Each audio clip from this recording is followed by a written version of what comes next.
بول نیوز کے ساتھ میں ہوں فراز احمد۔ ہیڈ لائنز آپ نے جانی۔ بلیٹن کا آغاز کریں گے اس خبر کے ساتھ کہ سابق نگراں وزیر داخلہ سرفراز بگٹی کہتے ہیں کہ بالاچ کو سی ٹی ڈی نے دہشت گرد کے طور پر پکڑا۔ یہ لوگ منظم سازش سے لوگوں کو ورغلا کر احتجاج کا ماحول بناتے ہیں۔ بول کے پروگرام ایسے نہیں چلے گا میں گفتگو کرتے ہوئے سوال اٹھایا کہ دہشت گردوں نے شہریوں اور جوانوں کو شہید کیا، کیا دھرنے میں شریک لوگوں نے ان واقعات کی مذمت کی؟ دہشت گرد تنظیمیں بلوچستان اور پاکستان کو توڑنا چاہتی ہیں۔ سی ڈی نے ان کو ایک نون ٹیررسٹ کے حوالے سے پکڑا، ان کو ریکوری کے لیے لے کے گئے۔ یہ سی ڈی کا ورژن جو ہے وہ کورٹ میں آ چکا ہے، میڈیا میں آ چکا ہے۔ تو اس میں وہ ان کے ساتھیوں کے فائرنگ سے مارے گئے۔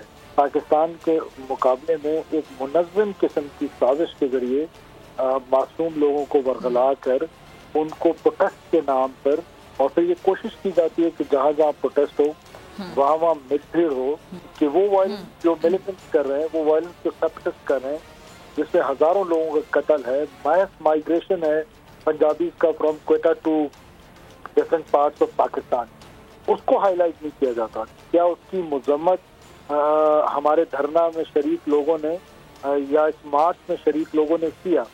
Answer is no. کہ ایک طرف B L A, B L F, P R A, یہ تمام دہشت گرد تنظیمیں جو ہیں وہ نہ صرف افواج پاکستان پہ حملہ آور ہیں، قتل کرنے میں مشغول ہیں، اور وائلنس کے ذریعے بندوق کے زور پہ بلوچستان کو توڑنا چاہتے ہیں، پاکستان کو توڑنا چاہتے ہیں۔ اور انسانی حقوق کا واویلا کرنے والے آزادی صحافت بھول گئے۔ ڈاکٹر مہرنگ بلوچ کے دھرنے میں بول کی اینکر ڈاکٹر فضا اکبر خان سے بدتمیزی کی گئی ہے، انہیں دھکے دیے گئے۔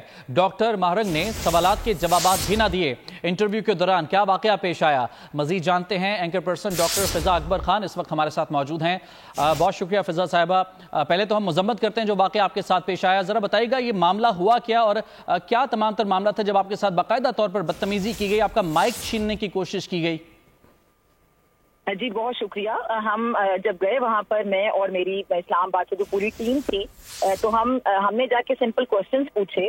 سب سے پہلے میں نے ان سے بات کی کہ آپ یہاں پر آئی ہیں، آپ کا کیا مقصد ہے، اور بہت ہی پولائٹ وے میں ان سے بات کری تھی، بڑے تحمل کے ساتھ۔ جس نے انٹرویو نہیں دیکھا وہ یوٹیوب پہ جا کر دوبارہ دیکھ سکتا ہے۔ لیکن میرے دوسرے یا تیسرے سوال پر انہوں نے کہا کہ بس یہ آپ کا آخری سوال ہوگا۔ ہم نے جب پروگرام سے پہلے ان سے بات کی تو انہوں نے کہا جی میں آپ کو 10 یا 12 منٹ دوں گی، کیونکہ ایک دو لوگ اور آپ سے اجازت لے لیں گے۔ پھر 3 یا 4 منٹ کے بعد ان کو ہمارے شاید سوال انوائنگ لگے، انہوں نے کہا جی بس یہ آخری سوال ہوگا۔ پھر میں نے ان کو ڈیورنگ انٹرویو یہ بولا کہ آپ نے ہم سے 10 منٹ کمٹ کیے ہیں تو 10 منٹ پورے کریں۔ اس کے بعد پھر وہ تلخ ہوتی چلی گئیں۔ جب میں نے ان سے سوال پوچھا کہ تاثر یہ ہے کہ آپ کے والد کا تعلق بھی شاید بی ایل اے سے تھا، اور آپ کیا ان تنظیموں کی جو دہشت گرد کارروائیاں ہیں بلوچستان میں، آپ ان کو کنڈیم کرتی ہیں، ان کی مذمت کرتی ہیں؟ پھر میں نے ان سے روٹ کے حوالے سے بات کی کہ آپ لوگ تربت سے، یوٹ سے ہوتے ہوئے، ڈی آئی خان سے ہوتے ہوئے ڈائریکٹ اسلام آباد آ سکتے تھے، لیکن آپ اس روٹ کو کیوں فالو نہیں کیا؟ پتہ نہیں ان کو ہر سوال ہی چھپتا گیا، ہر سوال ہی برا لگتا گیا، اور وہ ہارش ہوتی چلی گئی، ہائپر ہوتی چلی گئی۔ پھر اینڈ میں اچانک انہوں نے بولا کہ جی یہ مائک بند کر دیں اور یہ ریکارڈنگ ختم کر دیں۔ اس کے بعد جب میں اور ہماری ٹیم ممبرز، ہم 3 ٹیم ممبرز تھے، کیمرہ مین تھے، ایک میرے ساتھ پروڈیوسر صاحب تھے اور ایک ہمارے اے پی تھے، اور ہم چاروں لوگ جب وہاں سے آئے ہیں تو ہمارے لیے وہاں سے نکلنا بڑا مشکل ہو گیا، اور کافی قسم کی آوازیں بھی ہم سنتے رہے، لیکن بہرحال ہم وہاں سے نکل کر آ گئے۔ اچھا ڈاکٹر صاحب، عام طور پر دیکھا جاتا ہے جب کوئی ایسا احتجاج ہوتا ہے، کسی نے اپنے مطالبات منوانے ہوتے ہیں، تو ہوتا یہ کہ اس کے ساتھ وہ کہتا ہے میرے ساتھ بڑا ظلم ہوا ہے، میں یہاں سے تب تک نہیں اٹھوں گا جب تک میرے مطالبات نہیں مانے جائیں گے، اور میری درخواست ہے اعلیٰ حکام سے فلانا۔ میڈیا کا ظاہر یہی کام ہے، آپ وہاں پر گئی تھی تو ان کے جو مسائل ہیں ان کی نشاندہی کرنے کے لیے، اعلیٰ حکام تک پہنچانے کے لیے وہاں پر آپ گئی تھی، لیکن ان کا جو یہ ایٹیٹیوڈ تھا یہ تو کچھ ایسا ظاہر کر رہا ہے کہ جی ان کو کوئی پیچھے سے سپورٹ ہے کہ آپ جائیں اور جا کر جو مرضی کریں، بدتمیزی کریں یا بدماشی کریں، ہم آپ کے پیچھے بیٹھے ہیں۔ جی بالکل، ان کا بیہیویئر بالکل سمجھ سے بالا تر تھا۔ ہم گئے تھے، ان کے بھی ظاہری بات ہے، مطالبات ہیں جو وہ بات کرنا چاہتے ہیں، ہم کیمرے کی آنکھ سے دکھا رہے تو ایز اٹ از وہ ویسا ہی جانا تھا، ہم نے کون سا اس کو ایڈٹ کرنا تھا۔ آپ کو پتا ہے آج کل ریکارڈنگ اس طرح ہوتی ہے کہ ایز لائف کی طرح ہی اسکرین پر جاتی ہے، ہم نے ایز اٹ از وہ دکھانا تھا، بغیر ایڈٹ کیے ہوئے ان کا بھی پورا موقف جانا تھا، اور جتنے سوالات ان سے پوچھے جا رہے ہیں جو عوام کے ذہنوں میں ہیں میں وہی سوالات ان سے پوچھتی رہی جس میں ان کو بھی کلیئر کرنا ضروری ہے. فار ایگزامپل اگر ان کے والد کا BLA سے تعلق تھا, یہ سوال اگر میں ان سے پوچھ رہی ہوں, وہ سوال کی تصدیق کرتی ہیں, تردید کرتی ہیں, جو بھی موقف دیتی ہیں وہ ان کا ہی موقف تھا جو اسکرین پر جانا تھا. میں نے یہ تو نہیں کہنا تھا کہ میری مرضی کا موقف دیں یا آپ اپنی مرضی کا موقف, تو بات وہ کرنا چاہتی تھی, وہ ایز اٹ از جانی تھی, لیکن ان کو شاید ہمارا ہر سوال ہی برا لگتا رہا. اب یہ کچھ لوگ ہیں جو ان کے ساتھ ان کو ہونا چاہیے تھا, اختر مینگر صاحب ان کے کیوں نہیں تھے, اور یہ جو تربت کے جو سینئر رہنما ہے احسان شاہ صاحب, سید احسان شاہ صاحب, وہ یہاں پر کیوں تھے؟ بہت سے سوالات تھے, جو چھپے ہوئے سوالات تھے جن کو شاید ان کا جواب نہیں دے سکی, تو وہ ہائپر ہوتی رہی, ان کی ٹون ہارٹ ہوتی رہی, اور اینڈ میں جو ایک طوفان بدتمیزی آپ لوگوں نے بھی دیکھا کہ انہوں نے کہا بند کر دیا جائے کیمرہ. کیمرہ مین کے پیچھے بہت سے لوگ آ گئے اور ان کو گھیرے میں لے لیا, تو پھر کیمرہ مین کو ریکارڈنگ بند کرنی پڑی.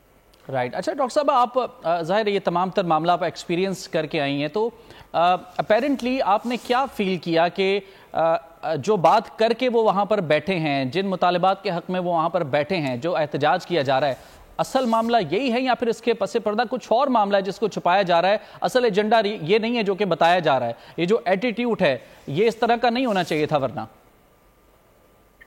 ان کے مطالبات ہیں, وہ اپنے مطالبات لے کر وہاں پہ بیٹھے ہوئے ہیں, ان سے لوگوں نے جا کے بات بھی کی, لیکن جب وہ بات نہیں سن رہے, ان کے جائز مطالبات ماننے کے حوالے سے بھی بات کی گئی ہے, لیکن وہ شاید ان معاملات کے علاوہ بھی کیا بات کرنا چاہتے ہیں, تمام چیزیں سمجھ سے بادتر ہے. ہم نے بھی جتنے بھی سوال پوچھے ہیں وہ تمام سوال, ان میں سے کوئی سوال بھی ایسا نہیں, آپ جا کے دیکھ لیں کہ جو سوال ہم نے کوئی ناجائز طریقے سے پوچھا ہو, یہ وہی سوال ہے جو تمام لوگوں کے ذہنوں میں گردش کر رہے ہیں. کہ فار ایگزامپل آپ یہ قافلہ وہاں سے لے کر آتے ہیں, یہ ریلی یہاں پر آ کے پہنچتی ہے, تو اسلام آباد پہنچتی ہے, اتنے لوگ وہاں پر موجود ہیں, ان کے مالی اخراجات ہیں, کون اٹھا رہے ہیں وہ مالی اخراجات؟ یہ سمپل سا سوال ہے, لیکن اس کا جواب بھی دینے سے وہ قاصر رہی. میں نہیں سمجھ پا رہی کہ آخر ان کا کیا مقصد ہے, لیکن بہرحال ہم نے اپنا حق ادا کیا, ہم نے صحافت کا حق ادا کیا, ہم وہاں پہنچے, ہم نے ان سے سوال پوچھا, ان کو اپنی اسکرین دی, اپنا موقف پیش کر سکتے ہیں, لیکن بات یہ بھی کہتے رہے کہ آپ کس کے کہنے پر آئے ہیں. وہ اس طرح کے الزامات کی بچھاڑ بھی کرتے رہے, اور میں نہیں سمجھ پائی, بہت زیادہ نیگیٹیوٹی دیکھی میں نے, اور ہم بڑے تحمل سے بات کر کے, لیکن وہ کافی زیادہ ہائپر ہو جاتے. ٹھیک ہے, بہت شکریہ آپ کا ڈاکٹر فضا, آپ ہمارے ساتھ موجود تھیں. سبسکرائب کریں اور بیل دبائیں تاکہ کوئی خبر رہ نہ جائے.